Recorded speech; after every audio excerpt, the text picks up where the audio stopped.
Hi friends, welcome to A triple R cooking channel. నా video చూస్తున్న వాళ్ళు కొంచెం లైక్ చేసి సబ్స్క్రైబ్ చేసుకోండి ఫ్రెండ్స్. ఈరోజు మనం చేసుకోబోయే రెసిపీ ఆనియన్ పకోడా.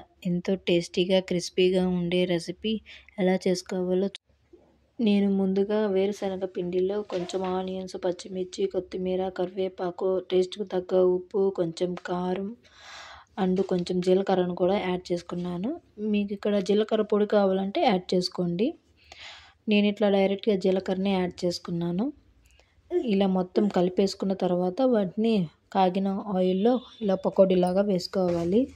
ఇలా రెండు వైపులా బ్రౌన్ కలర్ వచ్చేంత వరకు ఆయిల్లో వేపుకొని తర్వాత వాటిని ప్లేట్లో సర్వ్ చేసుకోవడమే. ఎంతో టేస్టీగా క్రిస్పీగా ఉండే ఆనియన్ పకోడీ రెసిపీ రెడీ. ఈ చలికాలంలో ఇలాంటి వేడి వేడి పకోడీ వేసుకొని ఒక కప్పు వేడి టీ తాగుతుంటే బాగా ఉంటుంది కదా ఫ్రెండ్స్. పైన క్రిస్పీగా లోపల సాఫ్ట్గా సూపర్ ఎమ్మీగా ఉంది పకోడీ.